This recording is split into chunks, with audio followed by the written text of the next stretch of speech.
Hi there, and welcome to Beebe Book Buzz. I'm Karen Stern, here today with Alyssa Staples, Beth Radcliffe, and Brigid Black, all from the Beebe Library's Reader's Advisory team.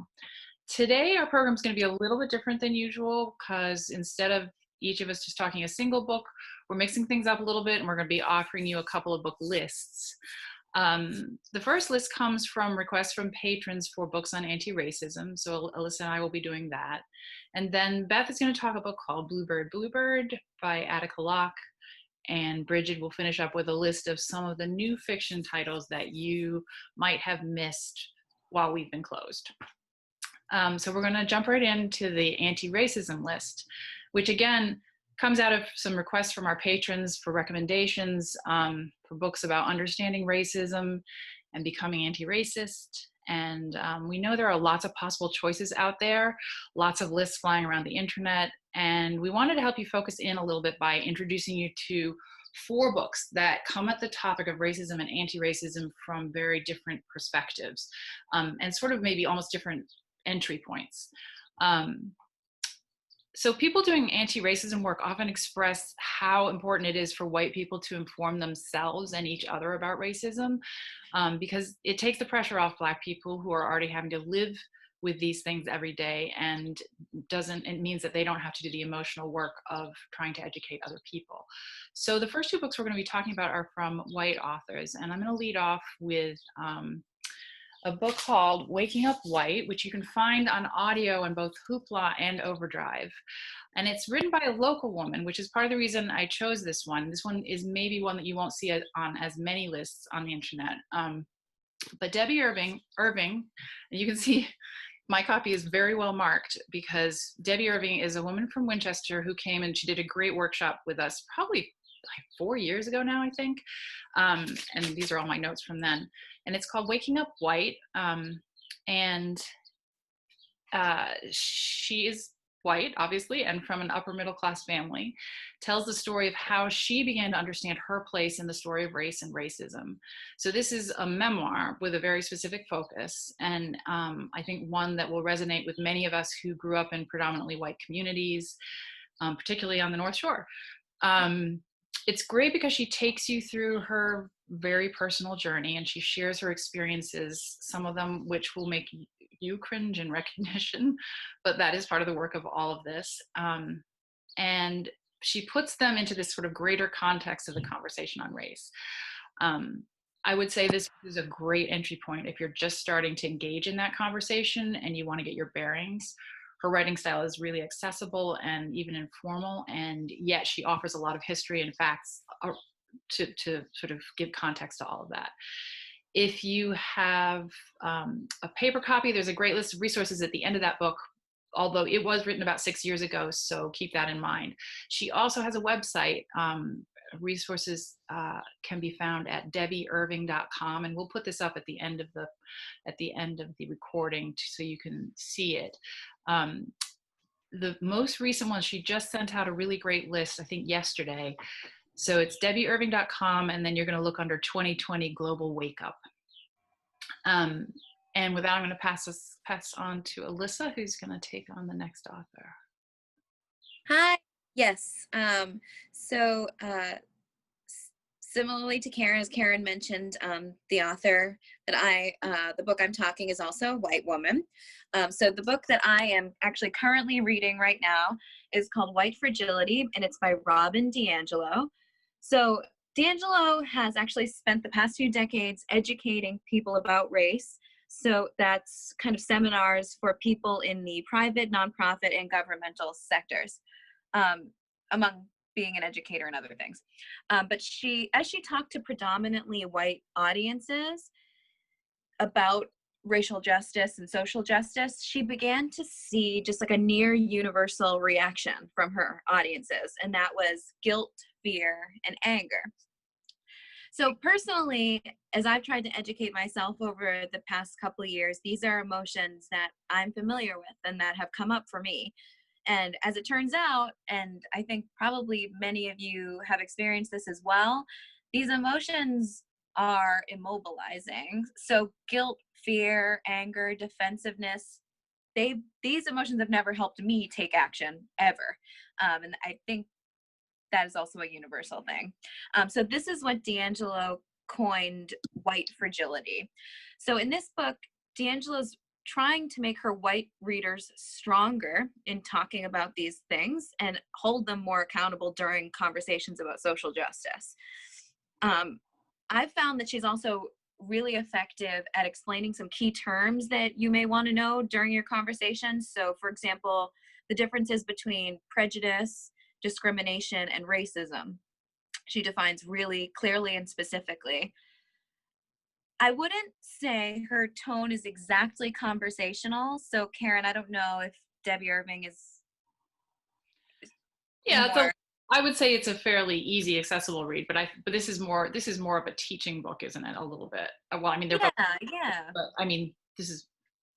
It is a teaching book. I mean, she is a teacher. She's a professor, so she does come at it from that kind of point of view. But I'd say if you're even moderately comfortable with the conversation happening right now, you're going to be fine with this book. It is still an entry level book for a white reader, in my opinion. So if you are a white reader who's just beginning to learn about the part that you play in systemic racism, I really think this is a good way in. However, it has a significant wait list on Overdrive at the moment. So when I originally signed up for it, it told me I was going to have to wait a couple months for it, and I got it in a week. So I don't think you should be discouraged by the wait time. Definitely just put this one on hold. I think it's going to come sooner than you think, and I know we've purchased a couple additional copies as well. Yeah, there's some ebooks. There's some extra ebooks of this and another one, which I'll talk about later. Okay, great. And in the meantime, if you are on the hold list for it, just as Karen mentioned about Debbie Irving's website, Robin DiAngelo's website also has a lot of videos on this book. She has a TED Talk, so there's a lot to watch in the meantime. So we'll put the links up after, but it's just robindiangelo.com/media, and you can find some things there while you wait to get a hold of the copy. Okay. So I actually wanted to do kind of our next book as well. Yeah. As long as, okay. Because I think this one segues really nicely from the previous two books that Karen and I just discussed with you all. So this particular book is called So You Want to Talk About Race. It's by Ijeoma Oluo. So this one's available as an audiobook on Hoopla, which means there's no wait time at all. You can just go to hoopladigital.com and download. It's also available as an ebook on Overdrive if you prefer to read. But again, wait times. You will see with this one. Yeah. So Ijeoma Oluo is a writer, a speaker, and a former editor-at-large of a publication called The Establishment, which was a platform for highlighting marginalized voices and stories, and that ran through 2019. And there is an archive online if you're interested. So Oluo is a lifetime Seattle resident, and a couple years ago, she became increasingly concerned about issues of race. So as she got older, all these things were coming to the forefront for her, especially because she became a mother. And as she was growing concerned, she looked around at her community, and no one else was talking about what was happening around the country. No, so she started reaching out to people personally to begin these difficult conversations. So this book is basically an extension of that. So she calls this, a quote, a primer on how to have a productive conversation on race. And I think it's important to note that she's not calling this a primer on racism, right? So that was kind of the last two books Karen and I talked about. If you're really new to the conversation, you may need a primer on racism itself. This is the primer on having conversations about racism. So it does seem to be kind of a next level up for readers if you're ready. So Oluo's book is also set apart from the previous two we've discussed because she's writing to a wider audience. She's a Black author, and she's writing to all people. So this book is a guide for both white and Black people to have a dialogue about systemic racism. So the way she set up the book is really interesting. Each chapter is actually based on a question, many of which we will all be familiar with. So for example, what is intersectionality? That's a word that's been in the common cultural, conversation for years now. Or why can't I touch your hair is another question that we've seen come up often when talking about, racial justice. So she goes on to debunk misconceptions about each one of these questions. She states facts about these questions, and she offers guidance on how to approach the conversation from all different angles. So if you're a reader who's ready to take the next step to enter into difficult conversations, and that's with both people who do and do not look like you, this is a great book to give you the tools to do that. And again, Hoopla, no wait time, ebook on overdrive. I was listening to it last night on Hoopla. It was easy. So Beth has just let me know that her computer froze and she will be back. So don't be worried that she's rebooting and trying to come back in. I've got one more to talk about before we get there anyway. So How to Be an Anti-Racist by Ibram Kendi is the next book, or the last of the 4 that we're going to introduce to you today. This one is another one like White Fragility that we talked about before, which is cleaned off the shelves. You cannot buy it anymore, and it won't be available again until probably the end of June, from the best that we know. So I just so you know that. It is, however, available on both audio and ebook in Libby. But I am, sorry, I'm just trying to make sure that Beth's not trying to get back in here. Sorry. Participants. Okay, so I'll keep talking and we'll hope to get her back in. Yeah, so it is available everywhere. It's just, again, there's going to be a wait. So Kendi is the founding director of the Anti-Racist Research and Policy Center at the American University. He was a child of the 90s, brought up in the middle-class Black neighborhoods of Queens, and then in high school, his family moved down to Northern Virginia. His book is a blend of memoir and history and anti-racist philosophy. He leads with the personal. He starts in with a story about his 17-year-old self that he calls My Racist Introduction, which is surprising and candid and draws the reader right into his world, a world of both obvious racism, of the kinds that we think about, and internalized racism, and kind of shows you how even a Black person internalizes racism in the system, in this system called racism that we all live in. Kendi's narrative is packed with information. He gives us history that many of us will not know. He gives us really clear definitions of his terms, things like racism and anti-racism, but things like cultural racism, behavioral racism. All of this is, any of the factual elements are all documented in references and notes in the back. There's, all his sources. So it is in some ways an academic, but he does keep coming back, often in even alternating paragraphs, to his personal experience and his growth in understanding as a person. So that really keeps you moving through the book. Even though there's some of these sentences that you read over and over again to just understand, then you get the story that kind of helps you make the human connections to all of it. So full disclosure, I haven't finished this book yet, but it is definitely a book that takes you on these 2 journeys that are woven together and feed each other, the societal one and the personal one. And most importantly, as he weaves those 2 journeys together, he continually brings us back to the thread of what the anti-racist alternatives to those systems and beliefs and behaviors look like. So that's why the title of the book, How to Be an Anti-Racist. I've the word journey a couple of times here, and that's because one of the things that I'm learning in this book, and that he says very clearly, is that becoming an anti-racist is not something that happens with the flip of a switch or even by reading this book. It's a process of learning and unlearning that happens every day for the rest of our lives. And this book feels to me like an important text to come back to again and again as we take that journey. So I also, again, you might find yourself on a waiting list. Don't give up. Put yourself on there. While you're waiting, you can go online and find any number of interviews with Kendi, including a recent one I think he did just last week with Brene Brown, who many of you may know about, in the wake of the George Floyd killing. Finally, sorry. Sorry, I was gonna say he also writes for The Atlantic.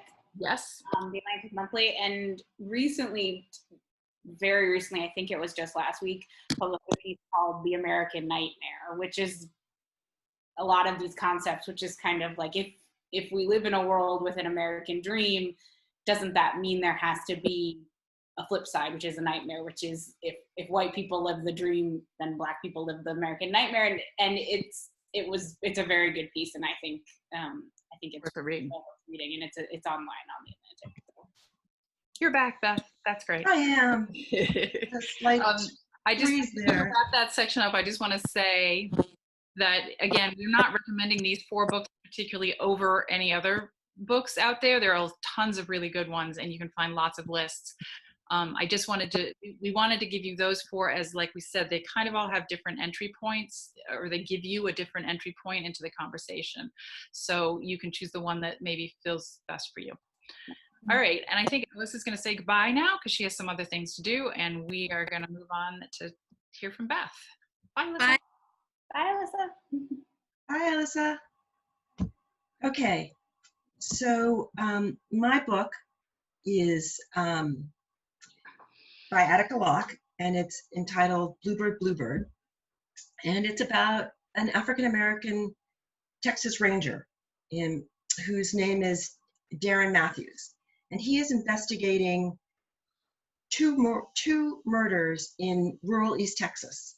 One is an African-American lawyer who was found in the bayou behind Geneva's sweet shop. And then a few days later, a white woman from the area is also found in the same place in the bayou. So complicating his investigation is that all the race relations that we've been talking about that are fraught in our country, even worse in Texas, I think you could say that. And then this is a tiny, small hamlet. It's only got less than 200 residents in the hamlet. So Geneva's Cafe is a small little place. It's owned by an African-American, Geneva Sweet. It's a low-slung, flat-roofed, painted red and white. And across the street from it is Wally Jefferson's place, which is a replica of Monticello, Jefferson's Monticello. So these are right across the street from each other. Mm-hmm. And the other thing that you should know is that right down the street, like a quarter mile, is the local watering hole, the bar, mm-hmm. and it's owned by Wally. And it's also the meeting place of the Aryan Nation Brotherhood. So this story, there's a lot of layers to it there, and things are revealed bit by bit. And there's that ongoing tension of the racism and racial violence. This is a somewhat violent book. So Matthews, he gets there and he goes to that bar. Now he knows it's a meeting place for the Aryan Brotherhood. Mm-hmm. And I had that feeling like you get in horror films, too bad Alyssa still isn't here, like, don't go through that door, don't open it, no. But Darren Matthews is just intrepid, and he goes through, and he's also got, he can also be foolhardy, but he's got this moral code, and he's going to continue with this investigation, and he's going to go through that door. And I would say he does question that moral code, but it's a really strong moral code. And he also has the code of the Texas Rangers, where he's supposed to be a Texas Ranger first. Mm-hmm. And then he's not even supposed to consider that he's an African-American man, but of course he is, and he has to take that into account. Right. But that doesn't always fly in real life. But he has this quest for justice, he's got great instincts, and he is a no-nonsense type guy. So I feel like she's Attica Locke has really fleshed out his character, and it's told from a third person point of view, but it's just his point of view.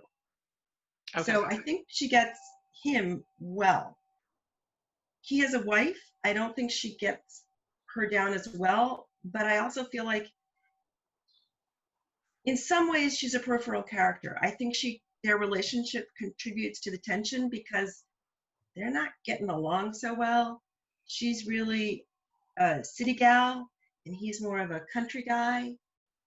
She wants him to be behind a desk, safe behind a desk, and he wants to be out there in the field. So there's tension there. And I feel like she does the other secondary characters, the characters that are more involved in the actual mystery, she does those much better. I read the second one, and I think the wife's character enters a little bit more, but again, he's so wrapped up in the mystery that those are peripheral characters. Yeah, not as important to the story, so maybe. Yeah, exactly. I mean, they do move it forward and they're add layer of tension, but secondary. Not the focus. So and there is a second in this series? Yes, and that's entitled Heaven. Oh, Heaven My Home. I think Heaven My Help? My Home. My Home, that's right. Sorry. Thank you, Brigid. My dad got these books for Christmas, and he enjoyed them. So if you're a father who enjoys mystery novels. Oh, there you go. Maybe it's a good Father's Day present. Yeah, that's true. I think it is. Perfect timing. She's going to continue this series. What, Brigid? I said I am looking for a book to send him, but obviously I can't send You can't send him that one. Oh, well. She's going to continue it, though, so maybe next year. It's following Route 59 in Texas. Oh, so these took place in 2 different towns. So so setting is part of the appeal of it? Yeah. Yeah, it sounds like it. Speaking of setting, she had a great little story. She wrote screenplays. She does still write screenplays. And she wrote the screenplay for Empire. Oh, that's right. Yeah. And also for When They See Us, which is a movie about the rapes in Central Park rapes. About the exonerated 5. Exactly. And she also wrote one of the episodes of Little Fires Everywhere. Oh, okay. So because a lot of fans of Empire out there, so. Yeah. So because of that, though, she was used to writing scripts, and she didn't put as much setting in. So she realized that and went back, and I think she did a great job. And when I think of Texas, I think of the oil rigs and the pretty desolate, and you can see for miles. But this is pines, so you can't see a lot, and there are a lot of little roads, a lot of rutted roads. It's backwoods. At the beginning you said it was East Texas, right? Yes. So that oil Texas is West Texas. That's right. Well, there you go. My ignorance. It's a lot more southern. I mean, it's because it's huge. It's huge. It's enormous. Yeah. But also, I've been through East Texas, and what I saw were the pig farms, the huge mega farms. So that was pretty desolate too. But this is not. So I think she does a great job of that. And with the, what I said before about Monticello and Geneva Sweets place, I think that just sets it up really, really well. That's great. All right, so Bluebird Bird. So I wanted to recommend it to you, Karen, because for Books by the Lake, Oh, I think it's a great book club because it has all these interweavings, all these layers that you can really dig apart. I'll put it on the list for next year. For next year, yeah. Great. And for the fathers, there's a read-alike that I think was really good in terms of for fathers, and that's Crooked Letters by Tom Franklin. I think there's a lot of similar tones to it.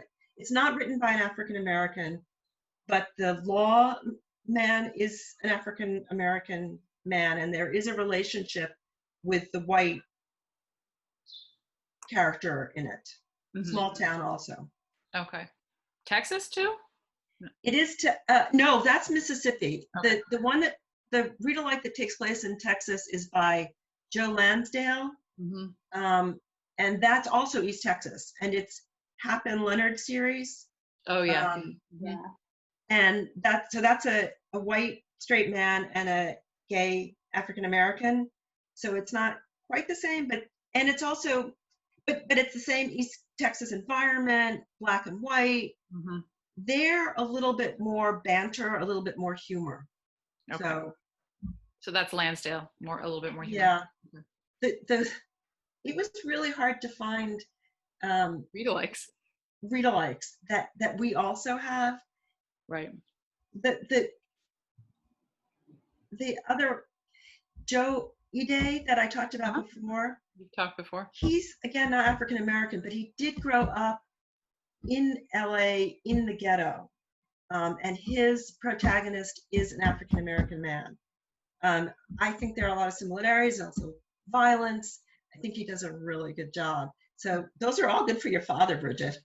Yeah, find him one. All right, Brigid, you are going to talk to us about some things that we might have missed, huh? Yes. So obviously the building has been closed and we have not been able to get new books to you, but except some of these we would have in ebook. I will admit I did not look up all of them to see if we owned them.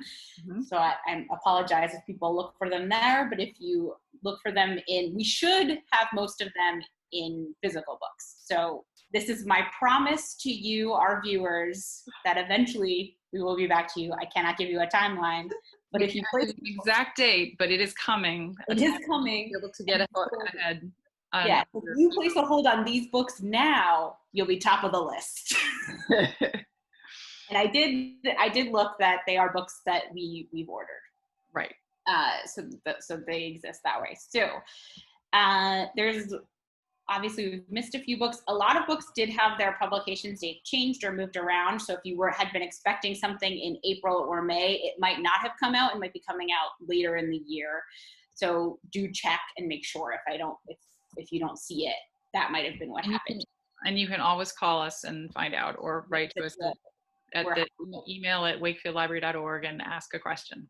Yeah, we're happy to look that up for you and to place a hold or anything like that. So I'm going to do a little short roundup. I'm going to start with, there were a few, I know a lot of people probably don't want to read horror in this time because it's kind of been a scary time, but maybe you want to be scared about something that is not real life and instead be scared about something that does not exist. I have actually talked to a number of people, Alyssa included, who read horror in order to place their anxiety in that horror place and not have to deal with it in the real world. So it's not necessarily true that people don't read horror in these times. And it takes them completely out, just like mysteries can do actually too.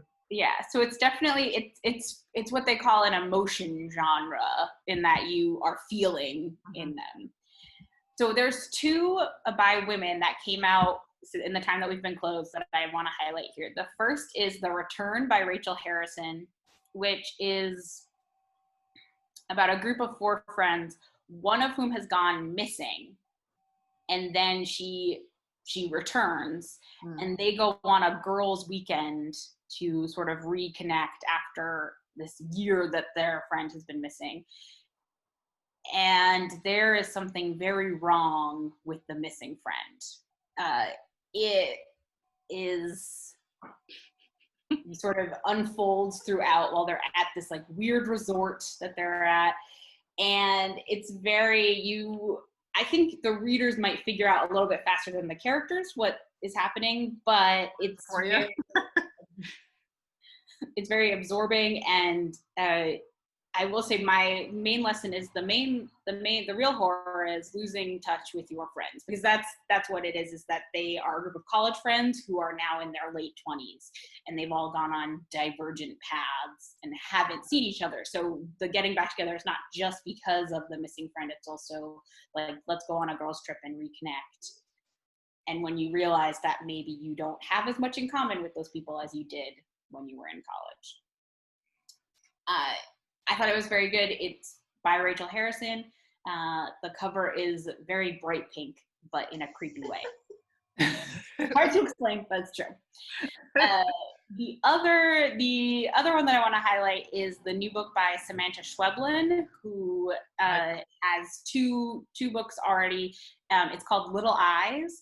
It is it's set in a world like our own, but a lot of people have these little devices that record in their homes, and you can anonymously log in and watch people. Oh. So there's people watching, and then there's also something else going on with the little eyes. Samantha Schweblin is very, she's kind of a rising star in horror. She writes in translation. But I had a friend asking me about this book the other day, and I looked it up, and it seems to be getting pretty great. People are excited about it. Yeah, it's definitely gotten good notices, and people are very excited about it because she's such a star, and she does have two other books which probably are available. This one just came out just like last week or so. So those are my two scary books that, if you want to be frightened, you want to put your anxieties in something else, go there. And now I'm going to go into a different, also emotion-based genre, which is romance, which is some people know as my genre of choice often. So these are two new books in romance. One, so the first is called Real Men Knit by Quanah Jackson, and it is about 4 brothers who inherit their mother's knitting store in Harlem after her death. They're adopted, so they were foster children that she adopted. Right. And she ran a knitting store in Harlem. She dies, and they inherit the store. And 3 of the brothers want to sell it. I know, it's an awesome premise. Yeah, and 3 of the brothers want to sell it, and one wants to keep it. And the one who wants to keep it is the hero of our book. And so he has to work with the employee, who has a crush on him, of course, in order to prove to his brothers that the store can be profitable and successful. Viable. Yeah, it's a great premise. The cover is adorable also. I'll put all the covers up at the end. The cover is adorable. It's great. But it had great reviews. It seems like it's light, it's fluffy, but with sort of a real issues and grief in there too, but just and a great, like, you have a crush on me and we have to work together, and so you're gonna hide it kind of situation. So that's one. The other one is The Boyfriend Project by Farah Roshan, which just came out. It came out on Tuesday, wherein it's about the hero is undercover at a company to uncover like some malfeasance that the company is doing. I think and the heroine has just been dumped by her boyfriend, who also works at the company. And so it's a fake dating story. And of course, if you're fake dating, you fall in love for real. That's what happens. That's the rules. I don't make them. You don't like them. You're pretending to date, and then Yeah. And that just came out. It also has had great reviews, wonderful notices from people. People were really excited about it. So those are 2 recent ones I highly recommend. And as I said, we will own both of them, and some of them we probably own in ebook. The one more fiction book, which is actually a YA book, that, again, I will admit that I picked this mostly because I love the cover, so I'm going to show you the cover at the end because I love the cover. It's called You Should See Me in a Crown by Leah Jackson. Is this romance too, or is this a YA romance? A YA book. Okay. And so this is a YA book about a young Black girl in a small town who wants to she needs a scholarship to college, which you get if you become the prom queen. so she runs for prom queen, even though she's like kind of a nerd. But she's gonna run for prom queen. She's also queer. It's had wonderful reviews, and honestly, it has one of the cutest covers I've ever seen. It's a great looking cover, and it's by Leah Johnson. If I didn't say that before, so He's Just Me in a Crown by Leah Johnson. And it's just really, it had great reviews. It looks great. It just came out. Great. I don't know how much is available in ebook because I don't know how many YA ebooks there are in the system, but soon. This is all to say that coming soon, we will be instituting some kind of way that you can pick up a paper book from the library. Yes. And we can't tell you exactly when that's happening, but just keep an eye on all of our social media, keep an eye on the website, keep an eye, if you get the newsletter, make sure you keep an eye on that. You will be well informed about when all of this is happening. And meanwhile, and I know we're running kind of long, but I have 2 nonfiction books. Oh, sorry, I didn't realize. No, I kind of brought to an end there, but then I was like, I have 2 nonfiction books as well. Gotta get it out there. I have to just run and grab my charger. Keep going. No, I'll keep going while you do this. Both of which are more humorous sort of essays or memoir type books. The first is Wow, No Thank You by Samantha Irby. Fans of the TV show Shrill, and also the book Shrill will probably be fans of this, but Samantha Irby wrote for the TV show Shrill. So she wrote for Shrill. This is her second book of collection, her second collection of essays. So this one is Wow, No Thank You. It came out in April. And what was the first one? The first one is, I can't remember the title right now. I can't look it Sorry. up. But she wrote for Shrill, and it's very much in the vein of, if you like Lindy West, you probably would enjoy Samantha Irby as well. She's one of Lindy West's favorite people. So that's a good one for sort of humorous light essays. And the last one, and this is one I'm very excited about. I haven't read it yet, but I'm very excited about it because I love the author, it's called #VeryFat, #VeryBrave, by Nicole Byer, who some people, so actually it's #VeryFat, #VeryBrave, the fat girl's guide to being #brave and not a dejected melancholy down in the dumps weeping fat girl in a bikini. Byer, who some people might know from the TV show Nailed It. She's the host of Nailed It. So if you enjoy her on that, or if you've ever, she has lots of podcasts. She's a stand-up comedian. This is a book. It is part memoir because it is her collection of bikinis. It's also pictures. It's humor, and it is supposed to be. It's like an inspirational self-help book. So I am really excited about this book. It's unfortunately out of stock at a lot of places.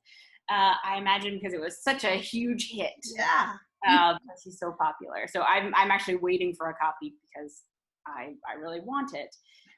So that was my last one. But yes, if you enjoyed comedian Nicole Byer. Yeah, it's exciting to hear about new things coming in, and we've put our orders in, and they're coming, and paper is gonna be back one of these days. Yeah, we're returning to you. We promise. This was my down payment on I promise we'll be back.